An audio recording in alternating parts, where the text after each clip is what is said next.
Je vous salue dans le nom du Seigneur.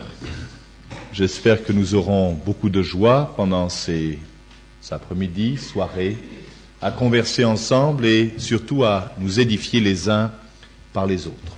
J'ai beaucoup de plaisir à travailler avec notre frère Philippe Gold. Nous avons eu effectivement l'occasion de prêcher l'Évangile, de combattre ensemble déjà. Et c'est vraiment pour moi une grande joie de prendre contact avec vous dans cette communauté. Tout à l'heure, notre frère parlait de combat. Le sujet de nos entretiens, ce sera les armes du chrétien, les armes du croyant. Et j'aimerais, dès ce soir, vous parler de quelque chose qui ne sera pas nouveau. Je n'ai d'ailleurs pas la prétention de vous apporter quelque chose de nouveau, mais j'aimerais que nous puissions nous souvenir ensemble de ce qu'est la foi. Nous devons combattre tous les jours contre un monde spirituel réel. Le monde spirituel est invisible, mais il est réel. Et l'apôtre Paul nous parle de ce combat dans l'épître aux Éphésiens. Il nous parle également des armes dont le chrétien doit se munir, se revêtir pour être vainqueur dans ce monde spirituel. Mais en fait, avons-nous besoin de lutter contre des démons, contre des principautés, contre des diables, contre Satan? Avons-nous réellement besoin de combattre nous-mêmes ou tout simplement devons-nous affirmer que Jésus, lui, notre Sauveur, notre Seigneur, a vaincu par la croix, par sa mort sur la croix, cette puissance des ténèbres? Notre combat, c'est le bon combat de la foi. C'est-à-dire que pour avoir une vie victorieuse, pour avoir une vie joyeuse, pour faire envie, et cela est très très important dans l'évangélisation, vous ne pouvez pas simplement dire aux gens, venez avec nous dans notre église pour devenir aussi triste que nous le dimanche matin. Je ferai une petite parenthèse. Je disais un jour à un de mes collègues pasteurs, je lui disais, tu sais, je te le dis dans l'amour, mais il faudrait arrêter d'inviter des gens à venir dans votre église. Il dit, comment? J'ai dit, oui, les gens sont heureux chez eux. Ils ont une télévision en couleur, une belle maison, une bonne famille, une bonne voiture, une bonne situation. Et il ne faut pas croire que dans le monde, il n'y a que des gens malheureux.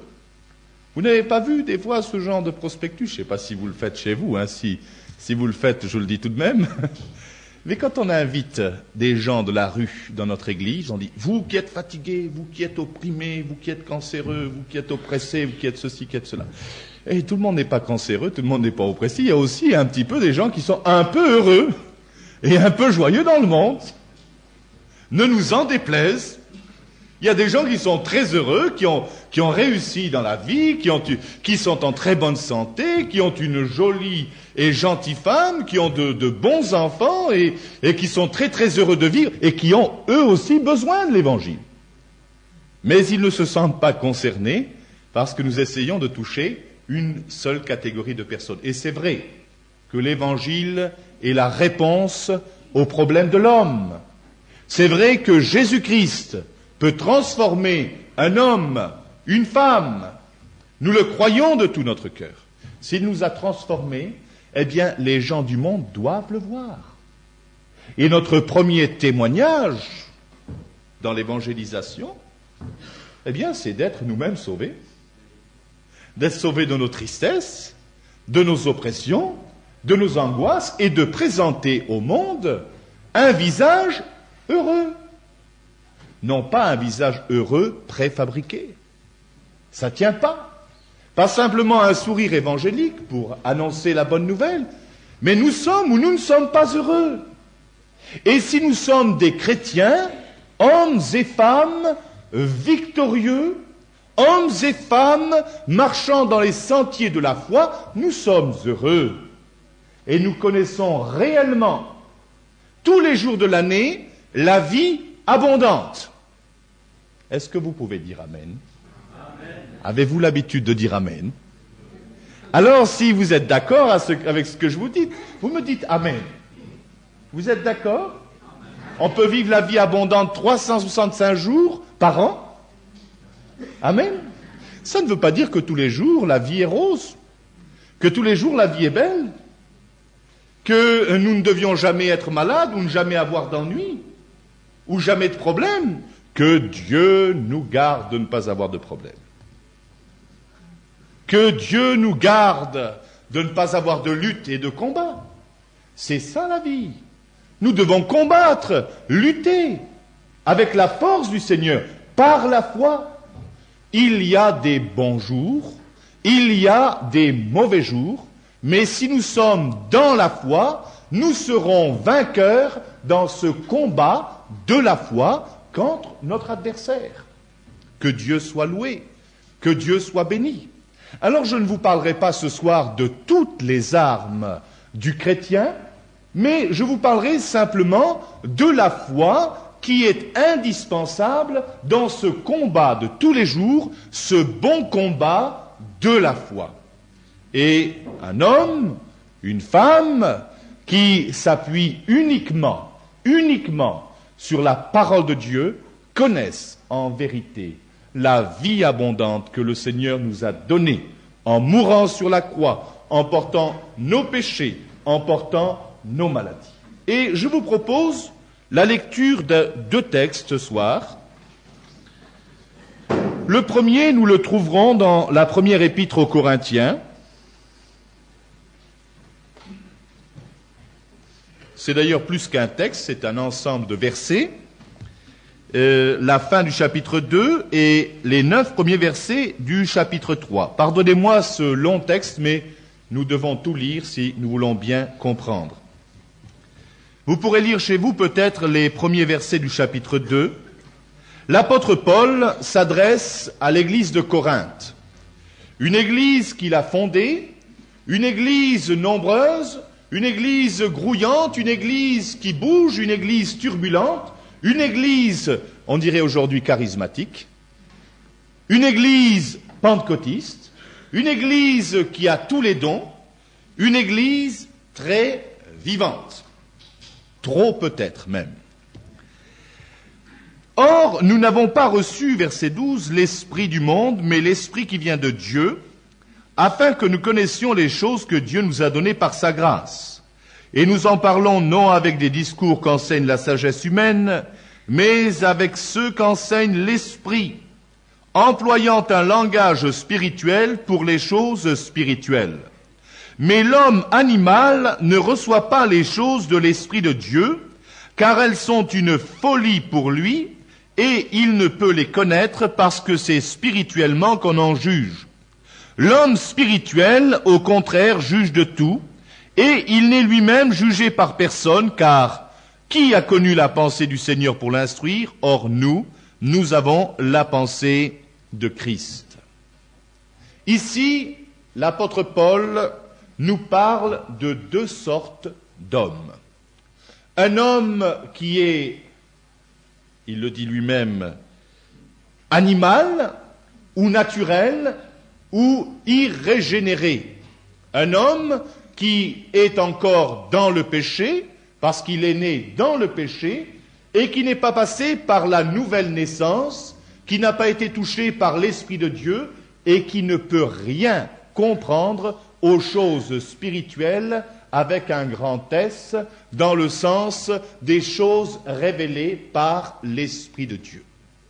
L'homme est religieux par instinct, et il recherche par tous les moyens à rencontrer Dieu. Et quand il ne le rencontre pas, eh bien, il se fabrique un Dieu ou des dieux.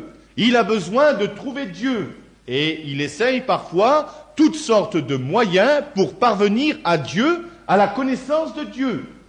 Nous pouvons aussi être élevés dans une assemblée évangélique, dans une église protestante ou catholique, suivre notre catéchisme, lire la Bible, lire des livres de théologie, des livres écrits par des hommes éminents, des hommes de foi. Nous pouvons arriver à savoir beaucoup de choses sur Dieu, sur Jésus-Christ, sur le Saint-Esprit, sur le réveil, sur toutes les doctrines, sans pour cela connaître Dieu. Nous savons beaucoup de choses, mais nous ne connaissons pas Dieu parce que nous ne sommes pas régénérés. Et ce soir, s'il y a quelqu'un qui n'a pas encore rencontré le Seigneur Jésus, qui n'a pas fait la paix avec Dieu, qui n'a pas réalisé encore l'amour de Dieu, eh bien, je vous invite tout simplement à vous présenter devant le Seigneur dans une simple prière et à dire « Seigneur, je sais beaucoup de choses au sujet de la religion, mais je réalise aussi qu'il me manque quelque chose. Et ce qu'il vous manque, eh bien, c'est de devenir une nouvelle créature, de passer par une nouvelle naissance pour commencer de comprendre les choses spirituelles, les choses de l'Esprit de Dieu. Qui peut nous révéler Dieu sinon que l'Esprit de Dieu ? J'ai rencontré Jésus-Christ à l'âge de 17 ans. J'avais lu la Bible, j'avais fait un semblant d'éducation religieuse, et j'ai rencontré Jésus-Christ à 17 ans dans la cuisine chez mes parents, debout contre le frigidaire. Je l'ai rencontré là. Il y avait des croix, il y avait des saints, chez moi il y avait des Bibles, des tracts, des livres religieux. J'avais assisté à des réunions évangéliques, je m'intéressais à toutes ces choses, mais j'ai dû passer par la nouvelle naissance.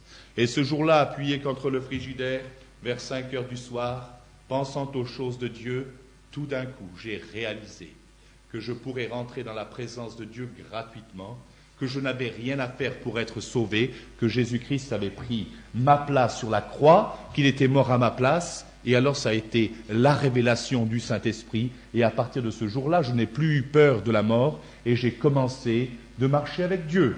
Et je rends grâce au Seigneur. Par la suite, alors, par son esprit, j'ai pu comprendre davantage de l'amour de Dieu. L'homme naturel, irrégénéré, ne peut pas comprendre les choses de Dieu. Il peut savoir beaucoup de choses, il peut s'intéresser aux choses de Dieu, il peut s'intéresser à la religion, parce qu'il ne faut pas croire que les inconvertis ne s'intéressent pas à la religion. Ils peuvent aussi venir dans vos réunions, dans vos églises, et s'intéresser à ce que vous dites, à ce que vous prêchez. Ils ont cette tendance, ils ont des goûts religieux. Mais il faut plus que cela. Pour qu'ils soient sauvés, ils doivent passer par la nouvelle naissance, c'est-à-dire demander à Dieu de les régénérer. Mais mon propos ce soir n'est pas de vous parler de la nouvelle naissance, mais de la foi. L'apôtre Paul nous parle d'un autre homme qui, lui, est spirituel. Cet homme spirituel marche non plus selon la chair, selon ses impulsions, mais selon l'esprit et selon l'esprit de Dieu. Mais il y a une troisième catégorie d'hommes dont nous allons parler aussi ce soir, au chapitre 3. Pour moi, frères, ce n'est pas comme à des hommes spirituels que j'ai pu vous parler, mais comme à des hommes charnels, comme à des enfants en Christ. Je vous ai donné du lait, non de la nourriture solide, car vous ne pouviez pas la supporter. Et vous ne le pouvez pas même à présent, parce que vous êtes encore charnels. En effet, puisqu'il y a parmi vous de la jalousie et des disputes, n'êtes-vous pas charnels et ne marchez-vous pas selon l'homme? Quand l'un dit « moi je suis de Paul » et un autre « moi d'Apollos », n'êtes-vous pas des hommes? Qu'est-ce donc qu'Apollos et qu'est-ce que Paul? Des serviteurs par le moyen desquels vous avez cru selon que le Seigneur l'a donné à chacun. J'ai planté, Apollos a arrosé, mais Dieu a fait croître, en sorte que ce n'est pas celui qui plante qui est quelque chose, ni celui qui arrose, mais Dieu qui fait croître. Celui qui plante et celui qui arrose sont égaux, et chacun recevra sa propre récompense selon son propre travail. Car nous sommes ouvriers avec Dieu, vous êtes le champ de Dieu, l'édifice de Dieu. J'ai arrêté de vous parler tout de suite de l'homme spirituel, mais nous allons y revenir. L'apôtre Paul, s'adressant à cette église de Corinthiens, sauvée, charismatique, il leur dit, vous êtes sauvés, mais vous n'êtes pas encore spirituels, vous êtes charnels, vous êtes encore des bébés en Christ, et alors cela ne peut pas continuer. Je m'étonne que vous soyez encore charnels, je m'étonne que vous soyez encore bébés en Christ. Et là je pose la question ce soir. Dans quelle catégorie allons-nous nous placer? Nous sommes peut-être un homme naturel. Nous sommes peut-être un homme ou une femme charnel. Nous sommes peut-être un homme spirituel. Et ce n'est pas moi qui vais vous désigner, vous le pensez bien. Je ne vous connais pas. Mais vous connaissez, le Seigneur vous connaît, le Seigneur me connaît. Et nous allons voir en tout cas comment nous pouvons passer du stade, si cela est notre cas, du stade de bébé en Christ, du stade de chrétien charnel, au stade de chrétien spirituel. Le chrétien charnel n'honore pas le Seigneur s'il est charnel toujours après plusieurs années de conversion. Nous devons commencer par le commencement, et il y a des jeunes chrétiens qui trouvent encore en eux cet esprit de dispute, cet esprit de jalousie, cet esprit de division, tout simplement parce qu'ils ont besoin d'être libérés de leur foi sentimentale. Mais quand un jeune chrétien a un accès de colère ou un petit sentiment de jalousie ou un petit esprit de dispute, on le comprend. J'allais presque dire que c'est tout à fait normal. Et ce jeune chrétien a besoin d'une nourriture solide, il va grandir et il va devenir un homme, une femme de paix, rempli du Saint-Esprit, rempli de l'amour de Dieu, rempli de la maîtrise de lui-même. C'est là l'œuvre du Saint-Esprit qui va faire pousser en nous ce fruit de l'Esprit. Mais quand un chrétien est, après 5 ans, 10 ans, 15 ans, 20 ans de conversion, encore dans l'état des Corinthiens, alors c'est, comme disait quelqu'un, un bébé ridé. Et si c'est un bébé ridé, je disais qu'il n'entrera dans le ciel rien de souillé, rien d'impur, et le Seigneur présentera une église sans tache, ni ride. C'est un bébé ridé, il n'est pas beau, et il ne donne pas envie. Les mamans souhaitent avoir toujours des beaux bébés, en bonne santé. Et alors, elles évitent de voir des mauvais films ou d'avoir de mauvaises lectures de peur que, n'est-ce pas, qu'elles aient un petit monstre ou quelque chose comme cela. Les bébés ridés ne donnent pas envie d'enfanter d'autres enfants. Et malheureusement, quand nous sommes des bébés ridés, nous ne sommes pas beaux. Et nous ne sommes pas beaux parce que nous ne marchons pas dans la foi. Et nous ne marchons pas dans la foi parce que nous marchons selon la chair. Et nous marchons selon la chair et nous sommes vaincus dans le combat parce que nous ne savons pas manier cette arme de la foi, de la confiance dans le Seigneur. À Corinthe, on avait beaucoup de dons de l'esprit, beaucoup de joie, mais on marchait encore selon la chair. Et on ne pouvait pas être dans une totale victoire. Pourquoi est-ce qu'on marchait selon la chair? Et qu'est-ce que ça veut dire marcher selon la chair? Eh bien, ça veut dire croire en Dieu, certes, pour son salut, pour son baptême de l'esprit, mais accorder encore une certaine et parfois une trop grande importance à la chair, c'est-à-dire à nos sentiments, à ce que nous ressentons. Et nous avons une vie chrétienne qui ressemble à notre humeur. Une vie chrétienne en dents de scie. Et à Corinthe, le dimanche matin, quand l'apôtre Paul prêche, c'est la joie. C'est la prophétie. Voire même la danse. Et on tape des mains. Et on est heureux. Et on dit Alléluia, le Seigneur est là parce que je le sens.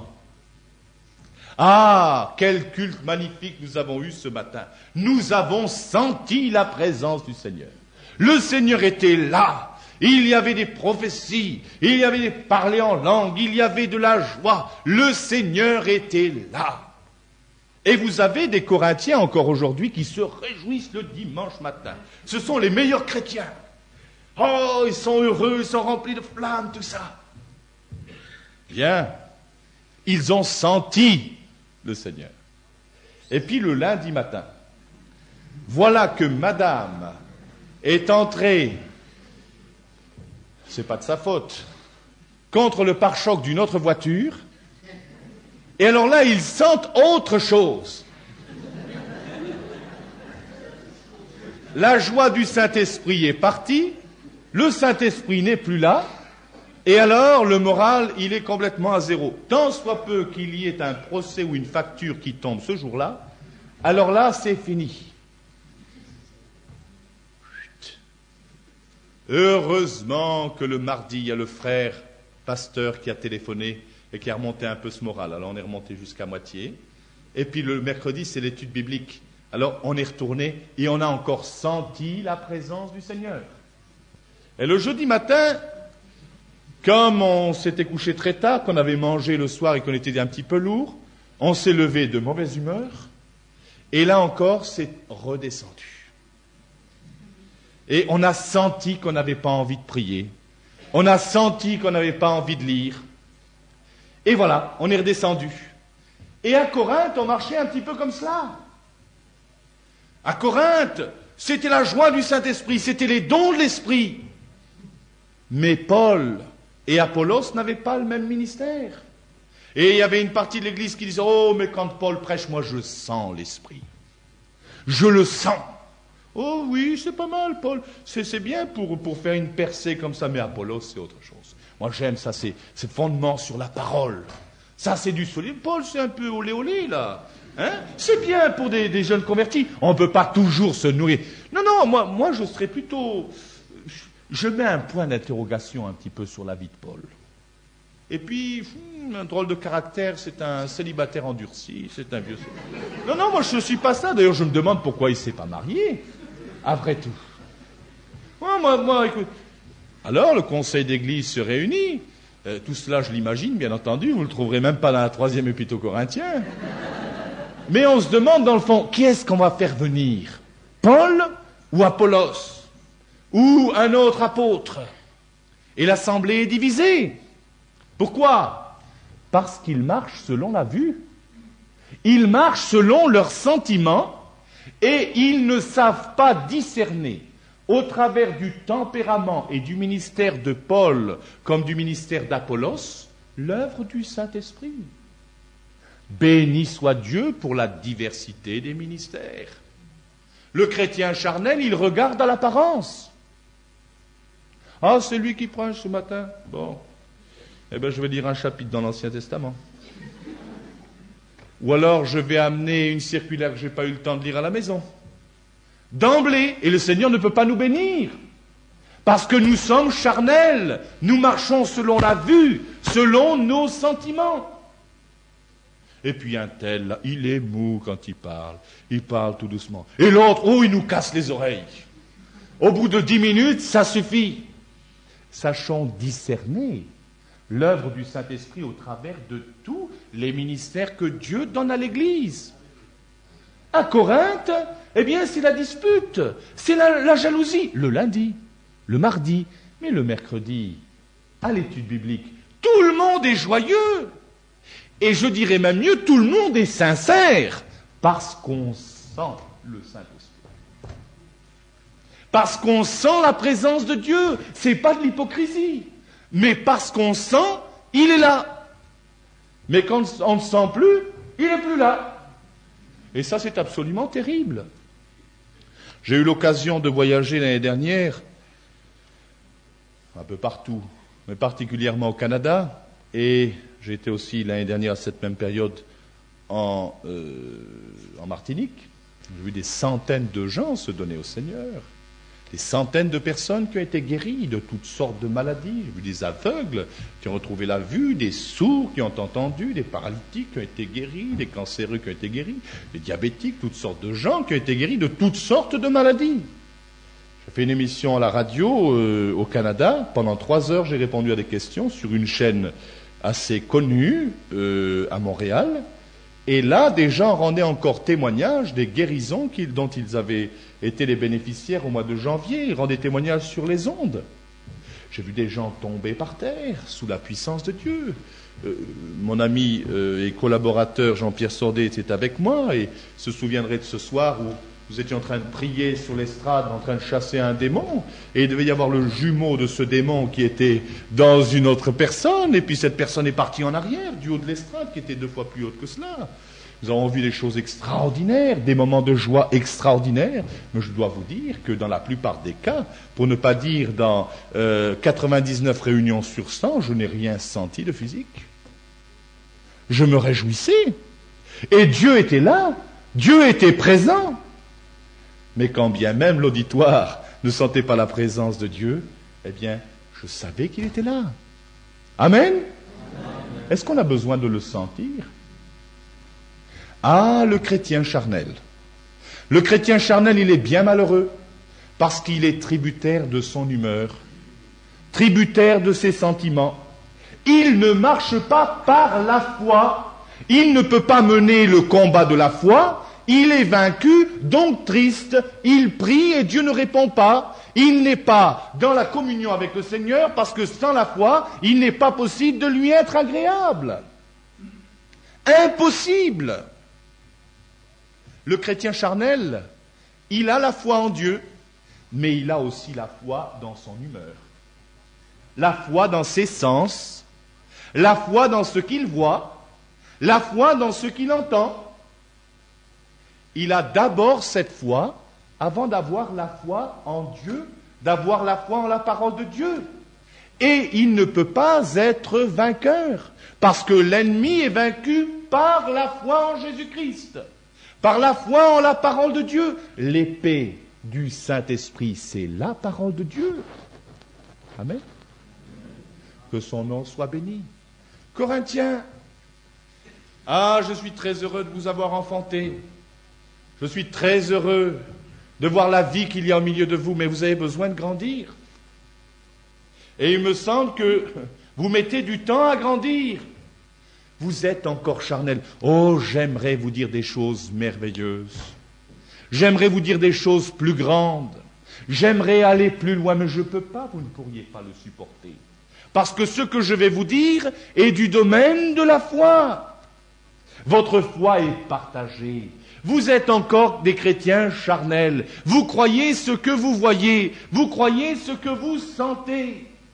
Corinthiens, grandissez, grandissez, et vous serez victorieux, et vous serez joyeux, et vous obtiendrez de Dieu. Amen. Sommes-nous des chrétiens spirituels? Sommes-nous des chrétiens charnels? Si nous sommes des chrétiens charnels, alors le Seigneur va nous aider à grandir et nous devons grandir pour l'honorer parce que sans la foi, il est impossible de lui être agréable. Nous allons lire maintenant un autre texte, une parole très dure de Jacques, l'apôtre Jacques.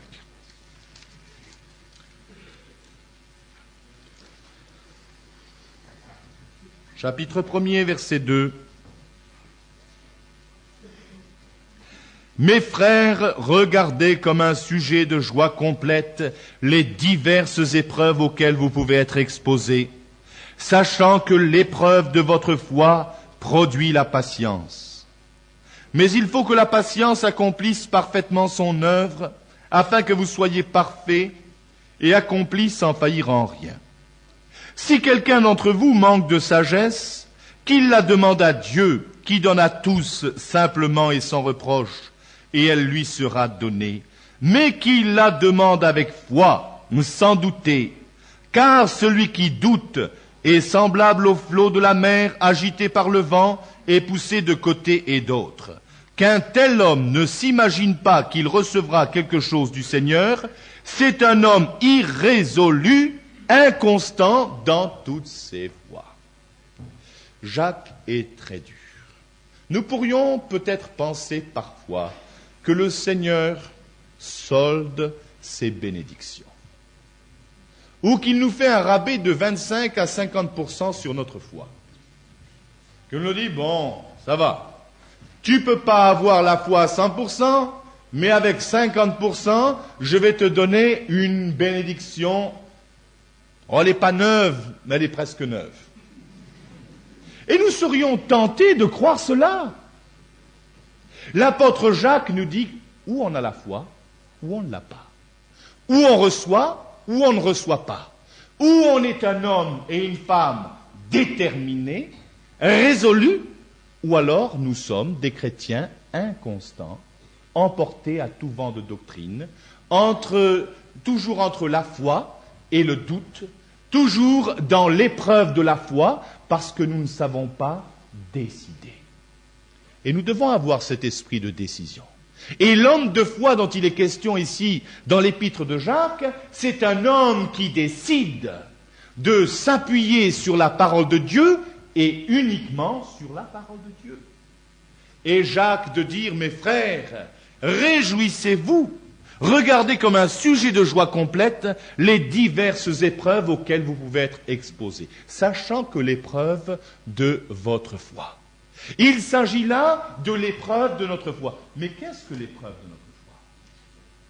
C'est lorsque nous devons choisir entre ce que la Bible dit et ce que le diable nous dit.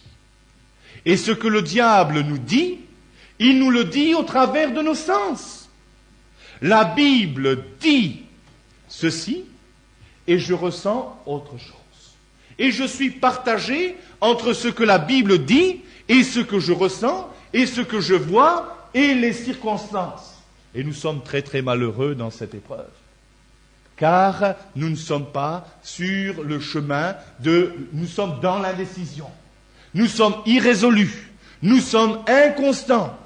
Et malheureusement, trop souvent, nous acceptons de croire, si nous sommes des chrétiens charnels, nous acceptons de croire au témoignage de nos sens et de nos sentiments, et c'est ainsi que nous perdons la bénédiction, et c'est ainsi que nous péchons, et c'est ainsi que nous mourons, et c'est ainsi que nous nous éloignons de la bénédiction du Seigneur. Ça ne veut pas dire que le Seigneur nous abandonne et ne nous aime plus, mais nous n'avons pas remporté la victoire parce que nous n'avons pas su manier cette arme de la foi, c'est-à-dire cette confiance totale dans la parole du Seigneur. Amen. Nous voulons être des chrétiens triomphants, des chrétiens joyeux, des chrétiens à la vie abondante, à la vie débordante. Eh bien, pour cela, il faut être des hommes et des femmes de foi et décider un jour que la parole de Dieu est pour nous la vérité et que seul ce que dit la parole de Dieu est la vérité, que seule cette parole importe pour nous et nous décidons de ne plus marcher selon nos sens, mais selon ce que Dieu dit. Amen. Et c'est une façon pour nous alors de glorifier le Seigneur. Seigneur, ta parole est la vérité.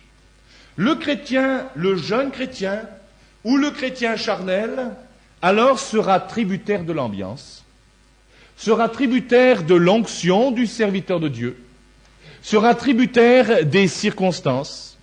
Et quand les circonstances seront adverses, quand les circonstances changeront, sa vie spirituelle changera aussi. Le chrétien spirituel, c'est celui qui marche selon l'esprit, c'est celui qui marche selon la parole de Dieu, c'est celui qui vit dans la victoire et qui vit dans la joie. Quel genre de chrétiens sommes-nous ce soir, frères et sœurs? Si nous sommes un homme qui n'a pas encore rencontré le Seigneur, nous pouvons le faire tout simplement ce soir. Vous pouvez prier et dire, Seigneur, transforme ma vie. Seigneur, viens habiter dans mon cœur ce soir, change ma vie. Si nous reconnaissons, frères et sœurs, que nous marchons à l'humeur, que nous marchons au sentiment, je ne dis pas que nous ne devions pas avoir de sentiments, mais ils doivent passer après. Si tu crois, tu verras la gloire de Dieu. Mais si tu crois, d'abord, tu verras la gloire de Dieu après. Et si parfois nous ne sentons pas la présence de Dieu, et il y a d'autres moments où nous la sentons tout particulièrement, mais même si nous ne la sentons pas, nous savons que la Bible nous dit que là, où 2 ou 3 sont assemblés en mon nom, je suis au milieu d'eux. Amen. C'est ce qui fait notre joie. Que le nom du Seigneur soit béni. J'aimerais, frères et sœurs, ce soir, en terminant ces quelques paroles d'introduction, nous irons plus loin demain après-midi, nous irons plus loin encore dimanche et dimanche soir dans ce message de la foi. Mais j'aimerais vous inviter, j'invite particulièrement, je n'invite pas tout le monde, mais j'invite particulièrement ceux qui ressembleraient peut-être aux Corinthiens à divorcer vraiment avec leurs sentiments, à divorcer avec leurs sens, à divorcer avec les circonstances, en ce sens que nous devons mettre la parole de Dieu avant toute chose. Nous devons croire que ce qu'il dit est la vérité. Et si nous croyons, nous verrons ensuite la gloire de Dieu. En face de l'adversaire, nous ne pouvons pas faire de triomphalisme. Nous n'avons pas d'arguments qui tiennent contre lui. Nous ne pouvons pas, je m'adresse aux jeunes, simplement rouler des mécaniques. Quand on a un démon en face de nous, eh bien, il ne suffit pas de l'exorciser avec toutes sortes de formules. Je pense à quelque chose qui va peut-être vous faire rire. Nous étions dans une mission dans le Nord, dans les Ardennes, dans une église réformée. Et je commence le premier soir de la mission en disant, chers amis, nous sommes très heureux de vous accueillir. Nous pensons que vous avez répondu à notre invitation par cette affiche ou ce tract, je ne me souviens plus. Et tout de suite, dans l'auditoire, un homme se lève et me dit « C'est vous qui avez mis cette affiche-là » Je dis « Oui, monsieur. »« Oui, qu'est-ce que vous avez contre Mao, contre ceci, contre cela ?»« Oh là là, je dis rien du tout, monsieur. »« Oui, vous avez collé des affiches sur mes affiches. » J'ai dit « Écoutez, monsieur, j'ai collé effectivement des affiches chrétiennes sur d'autres affiches, mais ces affiches étaient déjà déchirées. Et si je les ai collées sur des affiches déchirées, c'est que ça va mieux que sur du béton. Mais vous savez, je n'ai pas voulu faire de la contre-publicité, c'est pas là notre propos, ni notre... Ouais. Écoutez, monsieur, je discuterai avec vous très très volontiers après la réunion, mais on est venu pour m'entendre, pas pour vous entendre, alors je vous demande, s'il vous plaît, de patienter jusqu'à la fin de la réunion, et je vous accorderai tout le temps nécessaire. Oui, il commençait à m'énerver. Et je voyais que dans la salle, il y en avait qui étaient prêts à retrousser les manches et à terminer la soirée à coup de poing. Alors je me suis dit, il faut que je fasse quelque chose. Et ça continuait. Puis tout d'un coup, j'ai eu une inspiration. Et je suis descendu de l'estrade, j'étais vers eux. Je dis, si vous n'arrêtez pas immédiatement, je vous lis au nom de Jésus. Quoi? Et j'ai dit maintenant, dehors. J'ai été leur ouvrir la porte. Ils sont partis comme une cordée d'alpinistes. Jamais su si j'avais été lié. C'était pas mon intention. Je pense que mon intention était peut-être forte, je ne sais pas. Et ils sont partis comme ça. Alors ça a fait de l'effet dans la salle. J'ai annoncé l'évangile, il y a eu des gens qui se sont convertis. À la fin de cette réunion, nous étions dans une salle publique. Et le pasteur dit, eh bien, s'il y a des personnes qui désirent, nous prions pour leur guérison, pour le baptême de l'esprit, tout ça, vous viendrez au temple. Et nous allons au temple. Et là, il y avait un repris de justice qui était venu pour qu'on prie pour ses yeux. Puis vers 11h du soir, on entend du bruit. Qu'est-ce qui se passe? Quelqu'un va voir. Il y avait 2 repris de justice qui passaient par là et qui, soi-disant, essayaient de rentrer dans l'église pour accomplir leurs devoirs religieux. Bien voulu le croire, on les a fait rentrer. Ils avaient une mine pas très très rassurante. Ils se sont mis d'un côté, on leur a donné une feuille de cantique et ils ont chanté. Ils ont été très très surpris parce qu'ils venaient pour autre chose. Vous savez bien pourquoi ils étaient rentrés dans l'église. Ah, ils étaient là. Et puis, bon, tout d'un coup, je vois comme ça des signes et puis 2 hommes qui sortent, qui passent par derrière. Vous voyez, c'est un petit peu comme ça, une porte derrière, une petite cuisine. Les 2 hommes qui sortent en vitesse. Et tout d'un coup, on entend du bruit. Alors, on a laissé notre chaîne de prière à un pasteur qui était là, avec le pasteur de l'église, on est allé voir. Il se trouvait que ces 2 hommes-là étaient 2 repris de justice et que l'un avait reconnu l'autre et l'autre l'avait vendu. Alors, ils s'étaient reconnus et ils avaient été régler leur compte dans la cour. Alors quand nous sommes arrivés, ils étaient rentrés tous les deux dans les toilettes, il y en a un qui était armé, ça aurait pu se terminer tragiquement, mais enfin le balai était déjà cassé en 2 ou 3 morceaux, je n'ai jamais su sur qui il a été cassé, la porte était cassée, c'est passé très très vite. Et dans la cour, ils étaient en train de se taper, il y avait un ex-gendarme qui est maintenant serviteur de Dieu, qui essayait de les séparer, qui prenait des coups de poing, et alors le plus rigolo là-dedans, c'était une petite jeune fille qui avait été fortement impressionnée par les réunions et qui disait « Je vous lis au nom de Jésus, je vous lis au nom de Jésus ».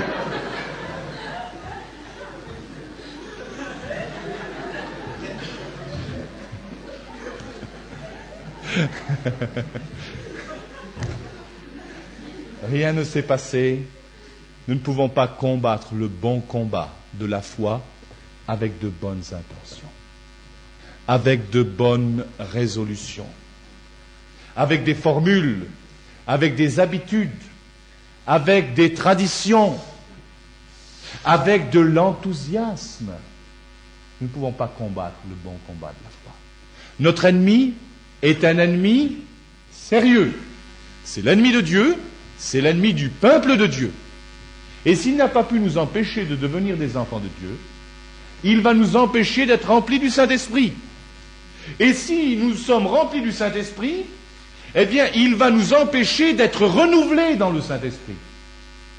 Et s'il ne veut pas nous empêcher d'être renouvelés dans le Saint-Esprit, il va nous empêcher d'obéir à la parole de Dieu en nous appelant continuellement à croire au témoignage de nos sens, au témoignage des circonstances. Il va changer toutes les circonstances de nos vies pour nous détruire, pour nous démoraliser, afin que nous soyons dans la défaite, afin que nous ne donnions pas envie au monde, afin que nous n'évangélisions pas. Tout simplement, ces intentions sont réelles, sont bien arrêtées. Il veut nous empêcher de vivre la vie abondante.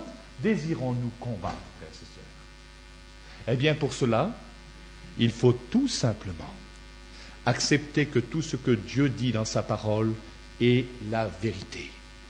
Commençons de confesser sa parole, de parler sa parole. Combien de fois nous rendons témoignage de ce que nous ressentons? Oh, je suis fatigué. Oh, je suis démoralisé. Je voyage pas mal. Et si le Seigneur me reprenait maintenant, je serais tout de même content. J'ai une famille, je ne serais pas content de quitter ma famille. Mais je dirais, Seigneur, j'ai quand même vécu peut-être 2 fois pendant ces dernières années. Et par la grâce de Dieu, je suis un ancien tuberculeux. J'ai eu la tuberculose 2 fois, une fois 17 ans, une fois 24 ans. Et j'ai tellement été bien guéri qu'il n'y a même plus de traces de tuberculose sur mes radios. Le médecin est tout à fait étonné. Il m'a dit, écoutez, si je montrais ces radios à un de mes collègues, il serait incapable de dire que votre mari, disait ça à ma femme, était malade.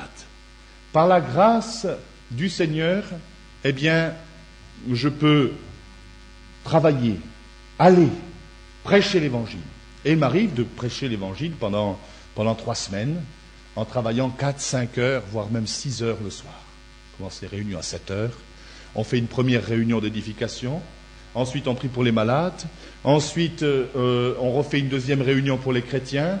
Et on prie pour le baptême en Saint-Esprit. Et ça dure, et ça dure, et ça dure. Et en rentrant de tournée, ma compagne faisait les frais de la fatigue, n'est-ce pas? Jusqu'à la dernière réunion, ça va très bien. Tout va très bien. On est au sommet de la joie. Et quand la mission est terminée, on dit, bon, maintenant, on peut se relâcher.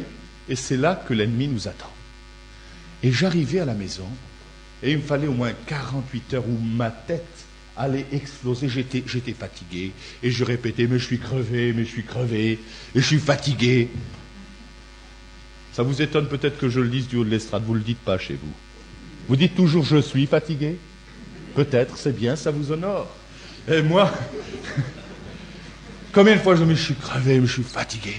Et alors j'arrivais à la maison, plutôt que d'avoir un petit moment de détente, je trouvais une pile de courrier. Et les problèmes, et les téléphones. Mais pendant 48 heures, je croyais que ma tête allait exploser, puis dans mon sillage, on ne s'amusait pas, en tout cas les équipiers savaient que j'arrivais, et c'était pas le moment de me chatouiller. Mais c'était pénible, que c'est pénible d'être dans cet état. Ça a duré pas mal de temps. Et le Seigneur, tout dernièrement, il y a quelques mois, m'a délivré. m'a délivré de cet état de choses. C'est permis à tout le monde d'être fatigué. Il m'a dit, mais tu te laisses avoir à chaque fin de tournée. C'est tellement important que tu te crois fatigué. C'est vrai, tu es fatigué, mais tu as besoin de te mettre en colère comme ça. Tu as besoin de confesser ce que tu ressens. Alors j'ai trouvé une méthode maintenant. Je ne m'arrête pas.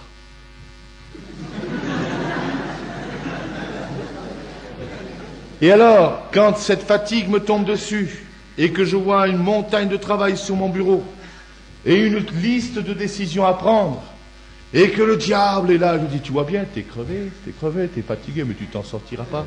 Je lui dis, oui, je suis fatigué, c'est vrai, j'aurais bien besoin de vacances, bien besoin de repos. Je lui dis, mais qu'est-ce qui m'empêche de prendre des décisions et de redoubler ma cadence de travail?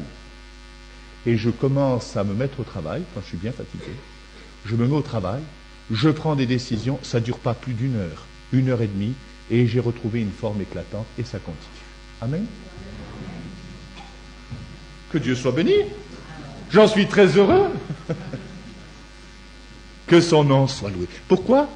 Je confessais ce que je ressentais. C'est vrai que j'étais fatigué. On ne peut pas nier. On n'est pas fait pour travailler 24 heures sur 24. On a besoin de repos. Et croyez-moi, et notre frère Gold le sait, quand je suis en vacances, il travaille lui aussi. Et quand on est en vacances, on est en vacances. Moi maintenant, c'est fini. Quand je suis en vacances, je n'écris plus une carte. Je pars pendant 4 semaines avec ma femme et mes enfants et c'est fini. Et il me faut 1 mois pour me remettre après de mes vacances. J'ai perdu la cadence de travail. J'ai confessé le repos. Mes frères et sœurs, c'est cela. Nous confessons ce que nous ressentons plutôt que de confesser la parole de Dieu. Mais Seigneur, tu es ma force. Mais c'est vrai que mon corps est fatigué. Mais c'est vrai que tu m'aimes. Et c'est vrai que tu ne m'as pas lâché. Et c'est vrai que je suis encore capable de prendre des décisions et de travailler. Moins vite, moins fort, mais je suis capable. Je dis, mais non, tu n'es pas capable. Mais regarde, mais sens comme tu es fatigué. Tu as les jambes qui tremblent. Tu ne le sens pas, ça? Et regarde dans ta tête. Mais oui, je le sens. Mais je ne crois pas dans ces choses-là. Je crois en la grâce de Dieu. Et il s'enfuit loin de moi. Combien de fois nous confessons ce que nous ressentons? Nos douleurs, nos fatigues, notre amertume et toutes ces choses-là qui sont réelles, mais que le diable amplifie. Confessons la parole de Dieu. Si nous croyons dans notre cœur que Jésus-Christ est notre Seigneur, nous devons le confesser avec notre bouche. Pourquoi est-ce qu'on doit le confesser avec notre bouche? Pourquoi est-ce que nous devons confesser la parole de Dieu, pas simplement nous contenter de croire en la parole de Dieu? Eh bien, je vous le dirai simplement pour terminer cette soirée. Confessons la parole de Dieu pour que nos oreilles se convertissent. Il y a quelque chose dans notre cœur. Nous avons adhéré de tout notre cœur à ce que la Bible dit. Et il faut le dire avec notre bouche, jusqu'à ce que nos oreilles se convertissent. Nous avons eu une grève des PTT dernièrement. Qui dit grève des PTT dit trésorerie en baisse quand on est une œuvre de foi, une œuvre missionnaire. Et ce qui est embêtant, c'est que ceux qui ont l'habitude de donner, étant donné que c'est la grève, eh bien ils perdent l'habitude de donner, mais les factures arrivent. Grève ou pas grève, avec ou sans timbre, et tous les matins les factures arrivaient. Les factures du Centre évangélique Vie Abondante et mes factures personnelles. Je disais, mon ami, pour faire la fin de mois, ça va être difficile. Jusqu'au moment où le Seigneur m'a dit, mais est-ce que tu crois, toi, que je ne suis pas plus puissant que cette grève des PTT et que ces choses-là? Tu es en train de confesser ce que tu vois sur le carnet de chèques? Tu es en train de confesser ce que tu vois dans la caisse? Alors, la foi. Mais j'ai dit, Seigneur, je te demande pardon, je sais que tu pourvois. Et tu pourvois pour mes besoins personnels, et tu pourvois pour les besoins de l'œuvre. Et tous les jours, en regardant la caisse et en regardant le courrier, eh bien, je disais, Seigneur, merci pour cette fin de mois. Que ton nom soit béni, je le crois, je le crois. J'ai fini par le croire. Et j'ai tellement fini par le croire que je me suis retrouvé un jour, je me dis, mais c'est impossible que Dieu ne puisse pas répondre. C'est impossible. Je voudrais bien que ce soit possible qu'il réponde pas, mais c'est impossible. J'étais tellement converti J'avais cru avec mon cœur. Et je le crois. Et je crois que Dieu pourvoit à tous nos besoins. Mais j'avais besoin aussi de le dire à mes oreilles incrédules. Seigneur, quand je priais, oh, des fois, Seigneur, interviens. Oh, tu vois, je suis dans le pétrin, interviens. Alors que nous avons des promesses d'abondance dans la parole de Dieu. Seigneur, merci, parce que je sais que tu interviens dans ta grande bonté. Tu es un Dieu d'amour. Tu ne changes pas. Regarde les circonstances. Regarde ce que tu ressens. Regarde ta douleur. Tu ne le vois pas? C'est évident. Allons, sois raisonnable. Seigneur, ta parole est la vérité. Seigneur, ta parole est la vérité. Et nous finissons par être parfaitement convaincus de sa parole et nous sommes forts en face de l'adversité. Et quand nous sommes sur ce terrain de la foi, ce terrain de l'obéissance, alors Dieu intervient. Frères et sœurs, nous avons peut-être prié pendant des années et des années pour que Dieu nous délivre, pour que Dieu sauve un bien-aimé dans notre famille, pour qu'il réponde à un besoin quelconque. Oh, continuons de croire en la parole de Dieu. Continuons d'affirmer que ce qu'il dit est la vérité. Et si nous lui résistons au diable avec une foi ferme dans la parole de Dieu, il s'enfuira loin de nous et nous serons vainqueurs dans ce bon combat de la foi. Que Dieu nous aide. Il est merveilleux, il est bon. C'est facile de dire Alléluia, c'est facile de dire gloire à Dieu quand tout va bien. Mais une preuve de notre foi, c'est de dire gloire à Dieu quand tout va mal. Amen. C'est là que nous devons sortir notre foi. C'est là que nous devons montrer notre foi. C'est là que nous grandissons et c'est là que Dieu est honoré, que son nom soit béni. Amen. Et j'aimerais que nous puissions prier un moment ensemble. Si vous le voulez bien, ensuite je demanderai à Joël et Emmanuel, qui sont là au milieu de nous chanter 2-3 cantiques sur la foi. Je vous invite à un petit moment de prière. C'est une introduction ce soir pour que nous allions plus loin, pour honorer davantage le Seigneur avec une foi solide en sa parole. Seigneur, nous sommes heureux de t'appartenir. C'est une joie pour nous, enfants de Dieu, de nous retrouver tous ensemble dans cette église ce soir. Ta parole est merveilleuse.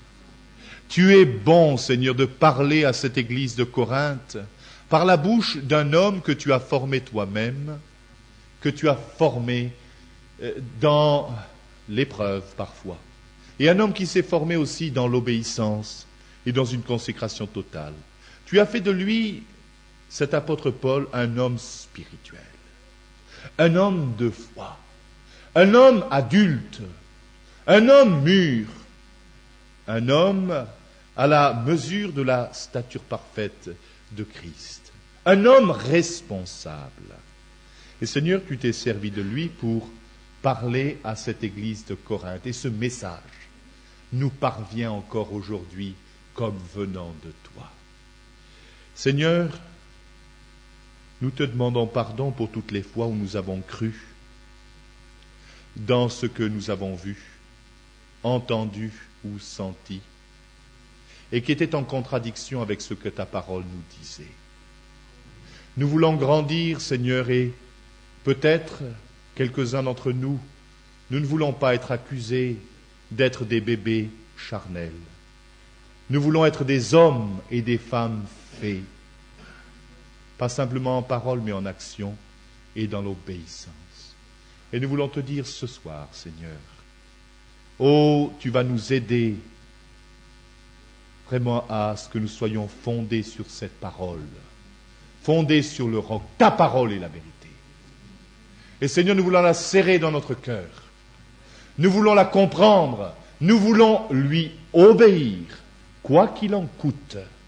Seigneur, nous voulons faire éclater le vieil homme, afin que l'homme nouveau paraisse, que l'homme spirituel paraisse, et qu'ainsi nous soyons utiles entre tes mains, des serviteurs utiles, que nous soyons un parfum de bonne odeur pour cette ville de Genève, pour les membres de nos familles, pour nos voisins, pour tous ceux à qui nous parlerons. Seigneur, nous voulons communiquer. Et nous te rendons grâce pour cette plénitude de l'Esprit que tu vas faire reposer sur tous ceux qui voudront ainsi marcher dans le chemin d'une obéissance une obéissance de tous les jours. Merci Seigneur. Te prions de continuer de toucher nos cœurs ce soir, de nous convaincre, et que pendant ces 3 journées, eh bien, nous puissions aller tous ensemble plus loin, Seigneur, dans le chemin de l'obéissance. À ton nom la gloire parce que tu le fais. À ton nom la gloire parce que tu nous fais grandir. Merci Seigneur pour les hommes et les femmes spirituels dans ce rassemblement. Pour tous ceux qui ont appris à ne compter que sur toi, que sur ta parole, et qui sont des combattants forts, vaillants, qui triomphent de l'ennemi par la foi en Jésus-Christ. Veuillez les bénir, les renouveler aussi ce soir. Et Seigneur, nous avons une pensée pour ceux qui trouvent toutes ces paroles étranges et qui pensent que nous sommes fous parce qu'ils ne t'ont pas encore rencontré. Et cela est normal. Seigneur, qu'ils réagissent comme cela peut-être.